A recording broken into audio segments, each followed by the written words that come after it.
I'd like to take you on a journey to Mexico, beyond the usual tourist route, to experience the vernal equinox and the history of the Maya, who created magnificent cities. They created a culture unique and superior to those of other Mesoamerican civilizations at that time. Just imagine the way these cities might have been in all their splendor, and it's easy to understand how they created such intellectual achievements, such as a perfect calendar and a language that is now even still being deciphered. The journey into Mayan history is awe-inspiring. Their art, science, and architecture, spirit, can be seen and felt as we erase time and experience the phenomenon of the Maya. The ancient Maya bequeathed us with a magnificent legacy. The Maya dared to open their minds and hearts to a universe vibrant with spiritual majesty. They revered the land as sacred. Their passion for beauty is evident in each archaeological site. Their passion for communicating to future generations is evident in the astounding number of inscriptions, glyphs, frescoes, and stelae. It is a time for remembering the gifts of our ancestors, to understand the richness of their wisdom. The Maya chose to evolve their hearts and minds to develop a different kind of technology, a technology of science through spirit, a technology aligned with the spiritual sun of the universe and the heart of the earth. Today we have the opportunity to marvel at their accomplishments as we walk with the Maya upon their sacred ground and experience their sacred mysteries. We begin at Zibicholtun to witness the genius of the Maya as they celebrate the vernal equinox in such a magical way. Yo soy Ajauquín, yo soy el sol. Yo respiro vida en el tiempo. Yo lucho contra la oscuridad cada noche para traerte la luz cada día. Yo soy el calor del amanecer, la noche de invierno. Oh humanidad, ¿cómo me has esperado rezando para que emerja? Yo cruzo el universo siguiendo al gran corazón cósmico, al gran espíritu del sol, ciclo tras ciclo, venciendo la oscuridad. Mientras yo viva, la humanidad vivirá. Mientras yo viva, toda la vida en la tierra florecerá.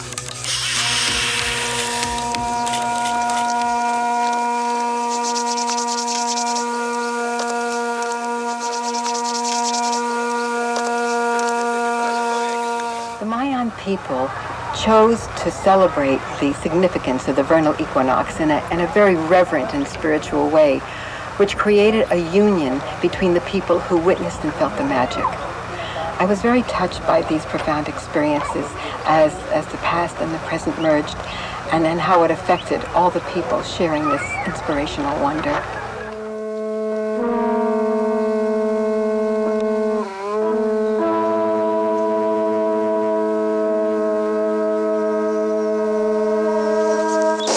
Have here Michelangelo, who is a researcher for the university, and will tell us a bit about the history of what is happening today, the magic, the mystery, the myth, and the tribute to the sun god.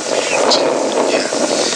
Well, in this special day, we celebrate the equinox of the spring. And for the Mayan people, the equinox of the spring means that the force of the light of the sun descends to the earth, and with the force of the sun, all of the spring renaissance, fruits, flowers, the trees, and everything in the nature, everything in the earth represents this strength force. The symbol of the conch, the symbol of the shell, they call in the four directions of the universe. They call the north, the west, the east, and the south. And at last you call to the center of the universe. But one of the most important things is when you sink the shell, everything in the molecular energetic cells changes. It creates a different kinds of energies that moving like serpents, you know. Many people who has different kinds of powers like clairvoyance can see that and remember that when you sing a bell, when you sing a shell, you are really moving certain kind of energies, especially in these special dates like equinoxes and solstices. In this special day, we remember the memory of the Lord Hughes, who is representing in this special building. You can see the eyes, you can see in the middle, you can see the nose, and in the upper, you can see the pineal gland. Represents how the man can be illuminated with the sunlight. The Hughes represents one of the most important knowledge for the Mayan people, because they believe in the force of the God. They believe in the force of the nature. So they make many buildings in this area. We have in Yucatan more than 1,000 archaeological zones. They are ceremonial centers. In this moment, we have different kinds of groups here. They are trying to remember our past, our history, our legends, our roots, our profoundly development that we have in this extraordinary civilization. In this day, we remember once again that we comes from the sun, like the Mayans said in the history, that they comes from the heart of the sun to the earth, to give to the people the most important, the wise, the sabidury of the sun. And remember, and each equinox, each solstices, remembers you that you are part of the spirit, that you are part of the Hughes, you are part of the universe. So in this special day, I give you this special message.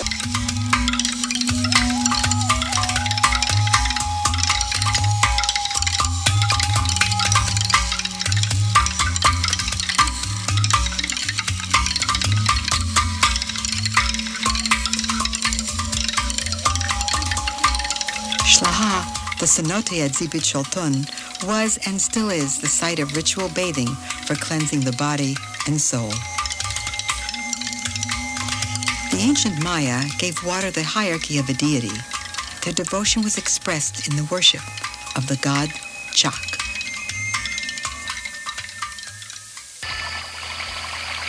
Yo soy Chak. Soy el rey de la lluvia. No me disgustes, pues puedo traer tormentas, vientos, rayos y centellas. Por favor, yo puedo ser amable y gentil. Soy yo quien alimenta todas las cosas que crecen con el dulzor del agua. Oh, buscadores de almas parchadas, recen y yo les contestaré. Yo traeré sabiduría a sus almas perceptivas.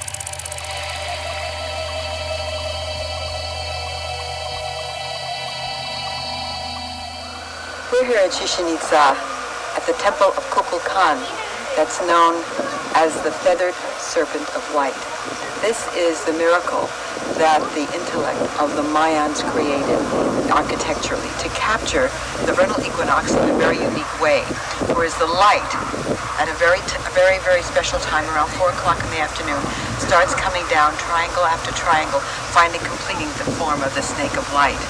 It's a wonderful, wonderful experience, as well as looking around at the splendor of this magnificent city of the Mayans called Chichen Itza.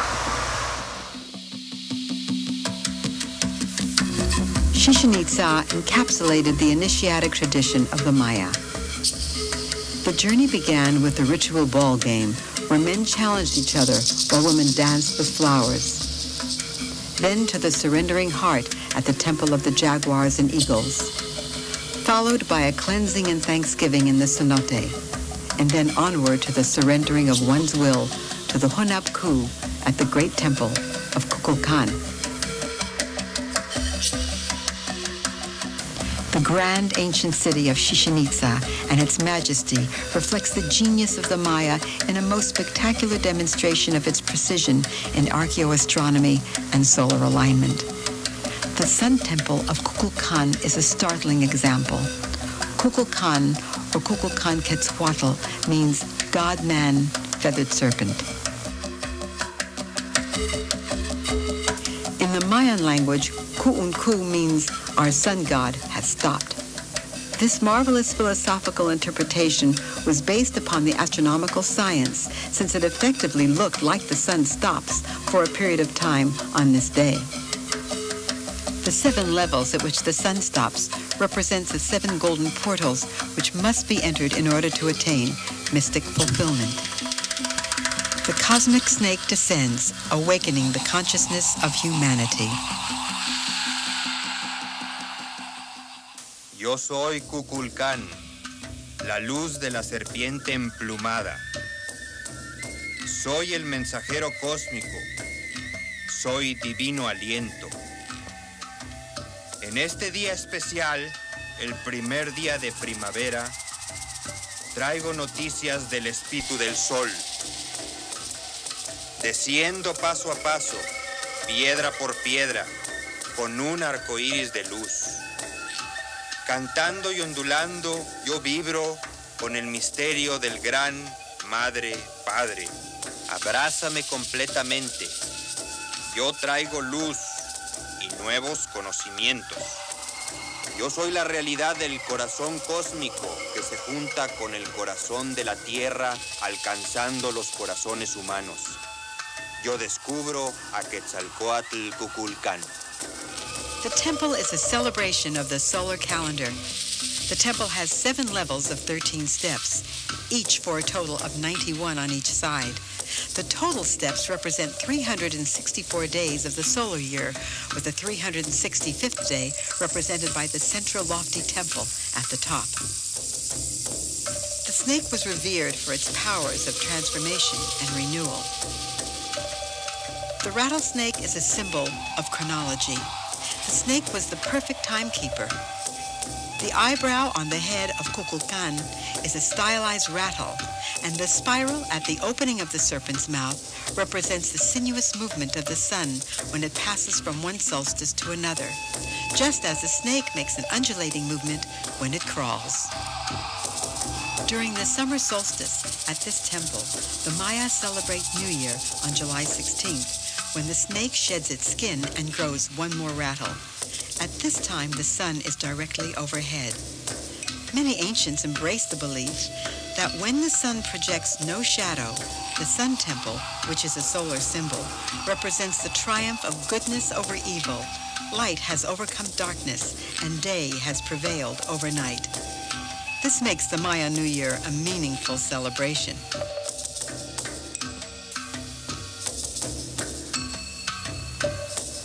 The Temple of 1,000 Columns is a breathtaking and impressive historical site. It is a testament to the wonder of their great architectural achievements. It's an incredible experience to walk amongst these columns and feel the enormity of this site. Column after column depicts dates and stories of significant events, religious ceremonies, astronomical occurrences, and social celebrations. Another mark of their brilliance was their hieroglyphic writing system. Glyphs adorn the stelae and temples throughout this site. The stelae were erected to commemorate historical events and bear witness to their timelessness and authenticity. They reached to the sky. The detail is incredible, especially considering they did not have metal tools. They carved these magnificent stelae with Stone Age implements, a testament to their remarkable craftsmanship. The Temple of 1,000 Columns features a seated deity or priest, Chakmul. His real name may never be known, but he holds a 4-rattle square with a solar disk in the center. He expresses the idea of a union with the heart of sky and the willingness to receive the solar energy. In the ball courts, the Maya played a ritual game to honor the gods. There were ball courts in every major Mayan city in the Yucatan. It was a game of great ritual significance. The reliefs on the walls in the ball court show representations of men, women, chiefs, priests, and warriors. The reliefs document events and ceremonies at the ball court. There was a stone ring at either end of the ball court. Each ring had 2 entwined feather serpents on it. The object of the game was to get the ball through the stone ring, and the players were not allowed to use their hands. The throne at the ball court has the famous relief of the bearded man at the back of the temple. Was he Kukulkan? It is believed that Kukulkan was originally a great enlightened leader who came to Chichen Itza. The warriors or ball players were depicted in finely carved details on the walls of the courtyard and are shown in different and exotic costumes. Many of the reliefs show individuals with heads removed and 7 serpents radiating outward. Originally, this was a metaphor for the individual who had endured tests of the gods and surrendered his lower consciousness to embrace enlightenment. The metaphors were taken literally and reduced to superstitions and brutal sacrifices by the invading warrior clans who did not understand the initiatic tradition. The speech of the Lord of Darkness is indicated by curls of smoke proclaiming the success of each ball player at the end of the ball game. The Caracol was the observatory where nobles, priests, and scholars studied the skies. There are architectural markers which were used as guidelines for the observation of the solstices and the important stars such as Venus, Sirius, and the Pleiades. The spiral staircase in the Caracol symbolizes the undulating movement of the sun as it passed from one solstice to another. Chichen Itza means the primary intelligence of the first children of the water. The cenote at Chichen Itza was an important ceremonial portal for connecting to this original wisdom. Chichen Itza, with its great symbolic richness, remains the heart of the Maya spiritual tradition. Millennia ago, the Maya forged a civilization now considered one of the most important ever to exist in the ancient world. The nations where they reigned extended over an area of approximately 500,000 square kilometers and included Guatemala, Belize, Honduras, El Salvador, and 5 Mexican states of Yucatan, Quintana Roo, Campeche, Chiapas, and Tabasco. Today, throughout the area, the Maya still live in small villages, seemingly untouched by time, speaking the old language, farming in the land, much the same way their ancestors did, and honoring many ancient traditions. In an extraordinary burst of creativity which lasted about 600 years, the Maya built immense cities, temples, and pyramids. Their magnificent architecture is as awe-inspiring as the Egyptian pyramids. The Maya shared many of traditions of the Egyptians, including the mummification process. Their buildings were functional as well as magnificent places of worship. They provided housing for nobles, priests, scholars, and artisans. The primary buildings in the great Mayan cities were aligned numerologically and astronomically. Many were aligned to the equinox or solstices. Some included alignments with the stars, especially Venus and the Pleiades. Teotihuacan is best known for the Temple of the Sun and the Temple of the Moon. Teotihuacan became the center for the renaissance of the Maya tradition during the 10th century with the reappearance of Quetzalcoatl Kukulkan. The Renaissance is evident today as visitors stand at the top of the Pyramid of the Sun and create the form of a pyramid with their hands above their heads and then extend their palms outward to the sun to receive the sacred energy. It is inspiring to witness the generations of people performing this ritual. The smiles on their face seem to radiate with the energy of this spiritual experience.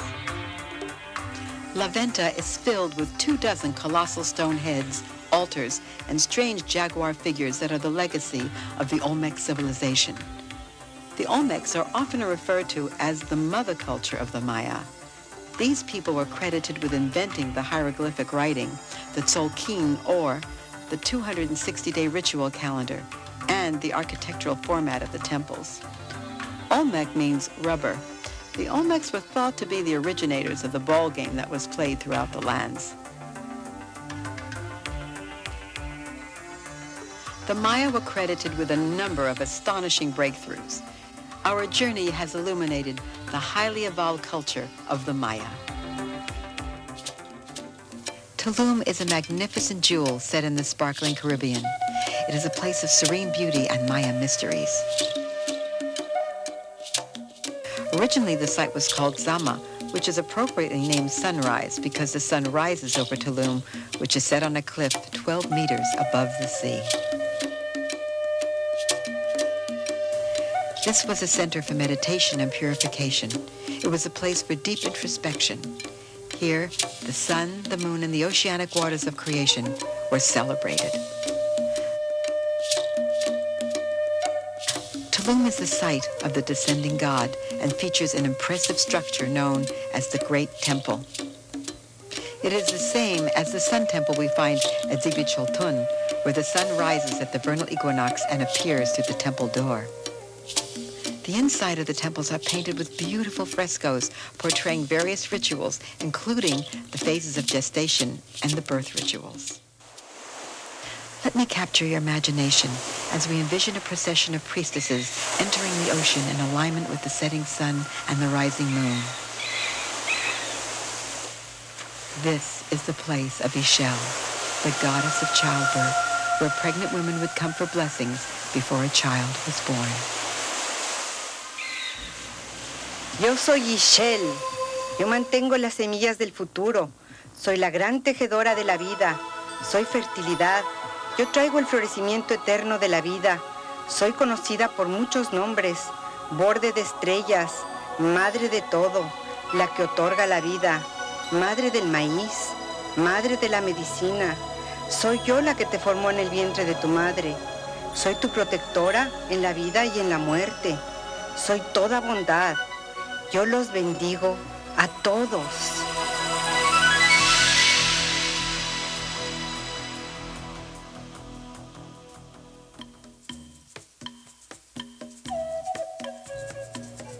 Close to Tulum on the Caribbean Sea is Xcaret, a unique and magnificent ancient Maya city.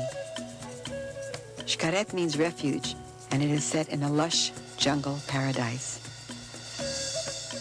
The Maya were a very spiritual people who had great respect for their gods, their culture, and their environment. The Maya holy book spoke that man must rise above all to honor nature. Religion played an integral part of everyday life and events. The Maya would make pilgrimages to make offerings to the gods. They would purify themselves in steam baths of firewood and stones in preparation for prayer. The doors of the temples of offering were built low so that the people would have to bow in supplication to enter the temple and present the offerings before the gods. Xcaret, as all other Mayan sites, was designed so that pilgrims moved from structure to structure and portal to portal, following a pre-designated ceremonial path. The priest, who became a powerful figure by the classic period, led the community in spiritual matters.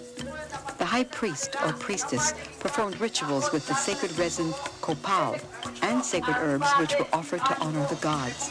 Copal was used as an expression of abundance. It was used to purify the air as well as to purify the body, mind, and soul. Plants, trees, herbs, and vines found in the tropical Maya rainforests are used for medicinal purposes today, just as they were long ago. Xcaret is full of subterranean rivers that flow with crystalline waters and wind their way through spectacular caves and grottos.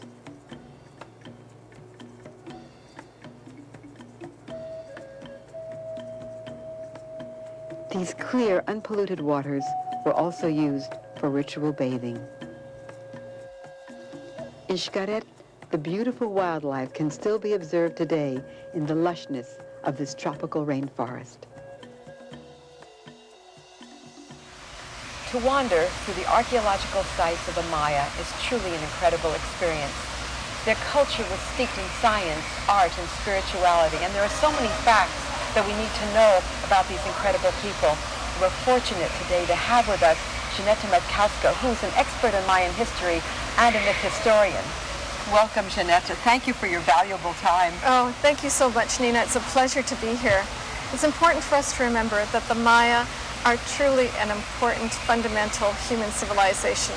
They're as important as the Tibetans, as the Taoists, as the Greeks, as the Egyptians, as the Hindu.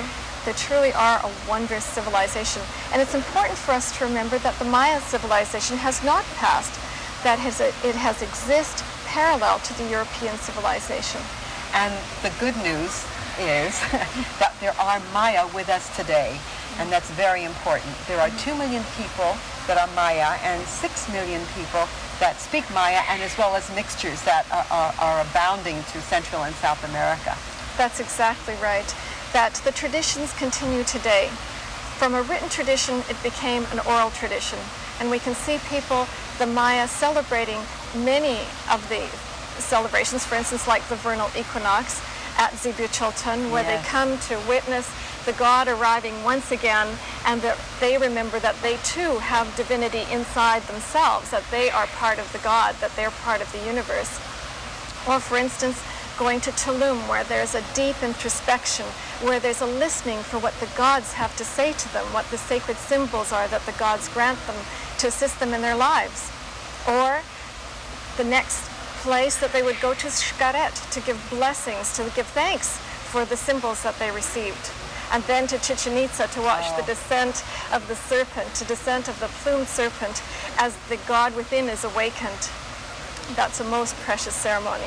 And then to Palenque, where the deeper mysteries, where a study of science and the greater cycles of the universe are investigated and studied and penetrated. It's really, every year the Maya still celebrate these rituals, so the tradition is very much alive, very vibrant. So at the vernal equinox, they watch to awaken the god within, to remember they're part of the universe, to remember the goodness and the beauty and the wonder of the greater mysteries. And it is exquisite to witness the people as as a spirituality. It's so self-evident. It's really an exquisite experience. And we go to Uxmal for... Yes. Oh, Uxmal is a wonderful place of learning, of discipline, where people learn to use their skills in subservience, if you want, in alignment with the messages of the gods. Uxmal is where Chok rains wisdom and where Samna illuminates the mind. And you can actually feel the intent of each site as you walk through it. It's really quite wonderful. You have such an incredible treasure of information, and I would like you to begin now to give us an accounting of the science and the art, etc. And as you do that, we will play some pre-Hispanic music. And the reason we know it's pre-Hispanic is because there were instruments found at the archaeological sites at the digs that really, shall we say, resembled the sounds of nature. So let's now take that precious journey into the past of the Maya as you relate to us this incredible history. To the Maya, all is energy and vibration, color and music. Now it still ripples. Now it still murmurs, ripples, it still sighs, still hums, and it is empty under the sky. So opens the Book of Counsel, the Popol Vuh, the Mayan book of creation equivalent to the Bible, the Talmud, the Quran, and the Vedas. The Popol Vuh was written during the post-classic period and only hints at the richness and the true tradition of the classic Maya. The golden age of the Maya was an age of splendor. People were rich with poetry and creativity, beauty and genius, science and storytelling, and especially mystic realization. To our Western mind, it is sometimes hard to believe that people with Stone Age tools could be more civilized, more evolved mentally and spiritually. And the Maya also created fabulous frescoes of like beautifully proportioned sculptures and wonderful pottery. Yes, Nina, the Maya paintings show a good understanding of perspective and foreshortening. Artisans were most revered because they communicated the beauty of the gods. Their art was full of breathtaking jewel-like colors, superb composition and design. Their art was full of symbology. The Maya surrounded themselves with symbols which continuously reminded them of their cosmic and earthly connections. A symbol could evoke an idea much more directly and powerfully than a written word. For instance, the glyphs used to depict the numbers communicated their sacred meaning in the creation cycle. People wore splendid headdresses, intricate jewelry, and colorful garments. They used cosmetics and fragrances. Ixchel is said to have taught women to weave and revealed to them sacred symbols to be used in their creations. Weaving and fabric dyeing were highly developed. This ancient art has survived uninterrupted for centuries. The colors utilized are vibrant, the designs are infinite, and there are hundreds of distinct regional styles. The Maya medical system was highly evolved, similar to that of the Tibetan, Hindu, and Chinese medical systems. A medical practitioner was expected to be a doctor of the mind, body, and soul. Yes, and the Maya were, and they are still, great herbologists, isn't that so? Yes, Nina, the medical tradition continues today. Flowers, leaves, resins, barks, and roots are used in herbology. Medical practices were and are comprehensive and include dentistry, acupuncture, massage, dream analysis, prayer, as well as the use of crystals. And perhaps, Janetta, their greatest accomplishment was their calendar system. Truly, Nina, no other ancient culture was able to formulate as they did such a sophisticated numbering system, so many units of measure, or so many precise mathematical relations exacting the cyclical reality of time. Each day was divided into 26 hours. The oldest calendar is the Tzolk'in and is a lunar calendar. The Tunhab is the solar calendar and is similar to our 365-day calendar. The long count was used to calculate dates and astronomical cycles which required extensive projections into the future or into the past. The calendar round consisted of many interrelated calendars, which when taken together gave a more precise count than the Gregorian calendar. The calendar round is indeed one of the miracles of the Maya. The Maya elders say that when beauty dims and creativity dulls, and when the gods and the earth are forgotten, a civilization ends. Thank you, Janetta, for that great overview. It was a wonderful educational experience. And we were discussing the Renaissance of the Maya, and certainly there is no coincidence now that that is why the Renaissance is happening, so that we can remember how to live in community, that we can remember how to marry science and art in a spiritual way rather than in a way that is diverse and opposing. Well, the Maya philosophy had this wondrous proposal, if you want, that we were all to be aligned with the heart of sky and the heart of earth and our human hearts, and that we were to be sensitive to the environment and to live a life of loving compassion. In fact, the traditional Mayan greeting means I am another one of you, so that we remember to live in compassion. And how could they possibly have created such an incredible civilization of art and science and the cities being built if they were indeed a destructive society? That's another myth that I would like you to dispel. Well, they weren't. There is a lot of ambiguity, because the post-classic period was filled with a lot of turmoil. But the Maya created this great beauty because for 600 years they did have a peaceful existence. And it's only during times of peace that humanity creates the great art, the great science. I mean, that's a historical fact, and we forget to look at that. The confusion comes in that the post-classic people, who were very warrior-like, really did love the art style of the classic Maya and painted their frescoes in the manner of the classic period. So we go from this wonderful, peaceful, rich, golden age of the Maya to a time of turmoil and war, which occurred around the 10th century. And it's interesting because there was another renaissance of the Maya during the 10th century for a couple of hundred years, and then there was that dissipation due to the turmoil once again. Well, the decline and fall of any society is always self-evident in the art and obviously in their destruction. But it certainly was not evident in that 600 wonderful, wonderful period of peace they had. And perhaps someday we can live by that example. Oh, truly. I believe that it was the 600 years of peace that really allowed the flourishing of the intellectual genius of Maya and also the flourishing of the spirit. And I believe this is their message to us during this time, that science and spirituality can certainly coexist. Absolutely, I believe in that. And thank you again for coming and teaching us all this important information. Thank you, Jeanetta. My pleasure. Palenque is a place of awesome beauty. It is one of the most dramatic sites filled with magnificent architecture. And glyphs abound describing the cyclical journeys of stars, planets, and the soul. Palenque was the site of the flourishing of the Maya science and astronomy. Palenque was known as the place of wisdom and scholarly research.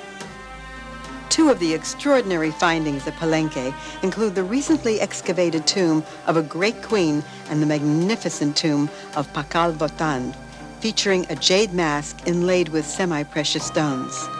Pakal Votan was a highly respected king known as the Great Navigator. A spectacular glyph tells the story of Pakal Votan's initiation into kingship as granted by the queen. It is here at Palenque that astronomers tracked the great cycles of time, validated them with precise scientific method, and left records for history of their findings. The Maya were experienced mathematicians and scientists. They were well acquainted with plane and spherical trigonometry, which enabled them to calculate the size of the world and the distance between the North and South Pole. 2,000 years ago, Maya astronomers possessed scientific knowledge which rivals contemporary scientific information.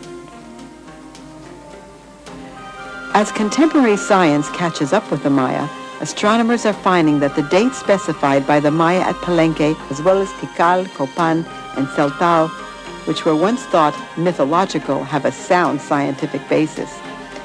This includes dates describing the extinction of dinosaurs, the sinking of land bridges, the evolution of single-celled organisms, and the age of Mukulman, or the Milky Way. Their astronomical findings are astounding. Perhaps the most significant gift that the ancient Maya at Palenque are giving to contemporary scientists is the knowledge that a life of the spirit and a life of science are not only compatible, but necessary to keep in perspective the greatness of life and the magnificence of the universe. Anyone who has explored Palenque knows the beauty, the mystery, and the richness of these sacred grounds. We're here at Uxmal, one of the most famous Mayan archaeological sites during the Classic period. And we have with us a wonderful guide here at Uxmal, and his name is Ermilo. And Ermilo is going to tell us about Uxmal and the significance. Well, Uxmal is means in Maya, Ush, 3, and Mal, times, 3 times built. Because in the main building we can see some superpositions. Or 3 times, 3 harvests, because the area is located on the south of the Yucatan, where we have good lands for fertility. We're climbing the steps to the Temple of Initiation and Knowledge. Ermilo, please tell us, what is the significance of this wonderful carving? The high priests, when they fell in meditation, after a certain time, they could reborn. They could come out of the God.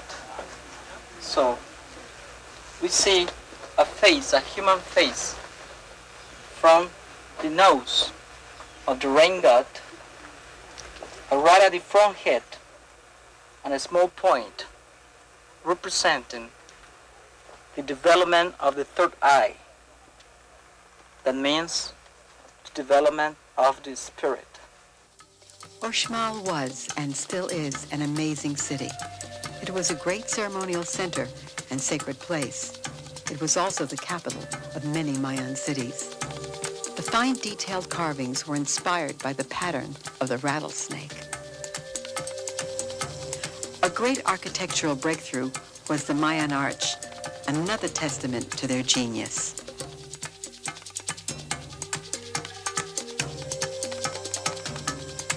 Another fine carving is a solar rattlesnake mask.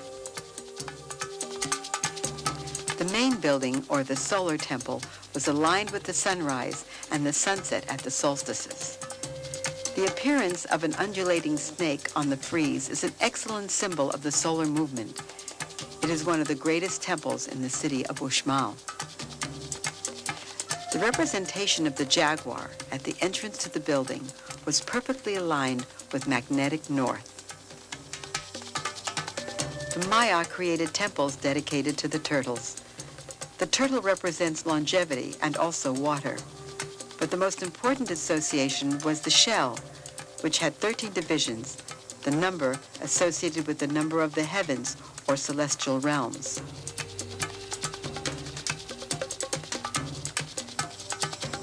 At Uxmal, we see the 4 faces of Chak, representing the 4 directions.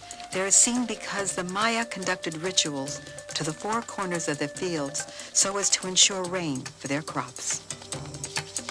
Uxmal was considered a significant site because here the people lived with the gods such as Chak, the god of rain and harvest, Itzamna, the god of wisdom, and Hunapku, the great unifying god who lives in all things, in stones and humans alike.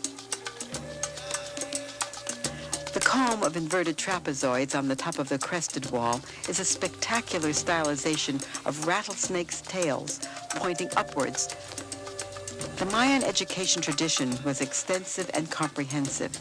The quadrangle was a place where sons and daughters of the nobles and important people came to learn about religion and the sciences. The priesthood, made up of male and female priests who were rigorously educated in religious cosmology and sciences and the arts. Even kings and queens had to earn their position by passing a series of intellectual and initiatic tests. We see the many chambers where they meditate and study. On the west wall of the quadrangle, we find an image of a human head emerging from the mouth of a snake, symbolizing the rising sun or the evolution of human intellect. Another rattlesnake theme is seen on the east wall of the quadrangle, featuring a mask inlaid with precious stones and representing a solar head. The most breathtaking structure at Uxmal is called the Temple of the Predictor. It was connected with 2 solstices and 2 major gods, the sun and the moon, and another great god, Itzamna. The ancient future of the Mayas was predicted and reconciled in the Chilambalam, the Mayas' book of prophecy by the spokesman of the jaguar, based on the calendar round. The Mayas predicted their own downfall and rebirth. The Chilambalam predicted accurately the coming of the Spaniards, the destruction of the Mayan culture as it was known during the classic period, the arrival of the Tibetans, eclipses and comets heralding the rebirth of the Mayas. Uxmal, one of the great cities in the Yucatan Peninsula, is coming alive again because the ancient knowledge is returning. Uxmal, a city steeped in legend, myth, and mystery. There are many temples and buildings yet to be uncovered. So much of the treasures and mystery still remains. Yo soy Hunapku, el gran Dios, Madre, Padre, unificador. Yo soy el gran arquitecto, primordialmente corazón. Yo soy conciencia universal, el gran espíritu del sol. Soy iluminación y misterio. Soy el infinito. Soy la eternidad. Soy yo quien manda mensajes de esperanza. Soy yo quien declara el florecimiento del sexto sol. Soy yo quien siempre emerge victorioso. The Maya left us with a wondrous legacy of art, science, community, and spirituality. What legacy will we of the 20th century choose to leave? We have chosen to evolve technologically. What a great legacy we might gift the children of the future if we choose to evolve our minds and hearts in harmony with the life of the spirit. The ancient Maya predicted the return of Quetzalcoatl, of the reflowering of humanity in the 21st century. A time when humans will become like gods, a time of sovereignty for each human being. Each awe-inspiring Maya temple reminds us that this is our heritage. I was very touched by these profound experiences as I realized the legacy of the Maya is finally being revealed in all its glory. Much of the knowledge of the Maya is lost forever, the written language obscured, and the history erased. We must finally learn from history that to divide, conquer, and destroy is the ultimate act of immorality. It is to end in failure and be the death of humanity. The emphasis must now be on unity in diversity and the honoring of the human spirit. As they say in the Mayan language, in Lakesh, I am another one of you.